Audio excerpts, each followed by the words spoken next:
जय माता दी दोस्तों, कैसे हैं आप सब। आज हम आपको मेनका और विश्वामित्र की कहानी सुनाने जा रहे हैं। विश्वामित्र एक ऋषि थे और वह वन में घोर तपस्या में लीन थे। उनकी तपस्या का उद्देश्य एक नए संसार का निर्माण करना था।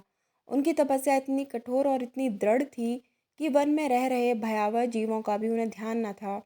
पानी बह रहा था, जानवर चल रहे थे, मानव अपने समाज में व्यस्त थे, लेकिन विश्वामित्र एक ही स्थान पर बैठे घोर तप में लीन थे।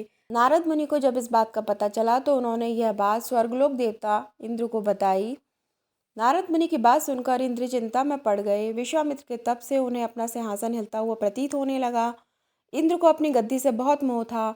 विश्वामित्र की घोर तपस्या से उन्हें अपने सिंहासन खो जाने का भय सताने लगा। उन्होंने विश्वामित्र की तपस्या भंग करने की योजना बनाई और इसके लिए उन्होंने इंद्र की सबसे खूबसूरत अप्सरा मेनका को बुलाया और धरती पर जाने का आदेश दिया। अप्सरा की खूबसूरती ऐसी थी कि देवता भी उस पर मोहित हो जाते थे। फिर मनुष्य की क्या बात थी। उन्होंने अप्सरा को धरती पर जाने को कहा, जिससे वह अपनी खूबसूरती से उनकी तपस्या भंग कर दे। जब अप्सरा धरती पर विश्वामित्र के पास पहुंची तो वह तप में लीन थे। वह इतने वर्षों से तपस्या कर रहे थे कि उनका शरीर वज्र के समान कठोर हो गया था।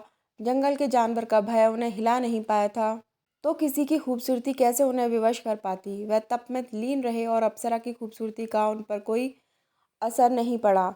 वह काम या रति को वश में कर चुके थे। अप्सरा को कोई साधारण मनुष्य देख लेता तो उसकी खूबसूरती देखकर पागल हो जाता, लेकिन विश्वामित्र का इस पर कोई असर नहीं पड़ रहा था।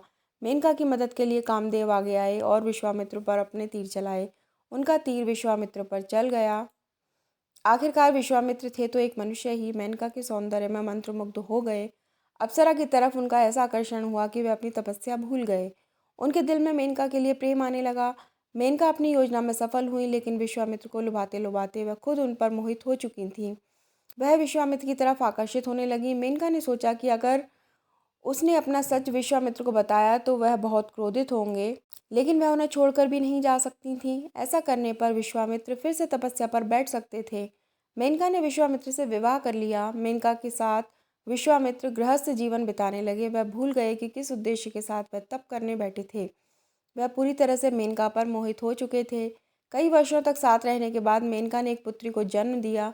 मेनका भी पूरी तरह भूल गई थी वह कोई साधारण स्त्री नहीं बल्कि स्वर्ग की अप्सरा हैं। वह अपनी पुत्री के साथ खेल रही थी कि इंद्रदेव उनके सामने प्रकट हो गए। उन्होंने अप्सरा से कहा कि तुम्हारा काम खत्म हो चुका है और अब तुम स्वर्ग में जा सकती हो। मेनका यह सुनते ही बिखर गई। उसके मन में अपने पति और पुत्री के लिए बहुत प्रेम था।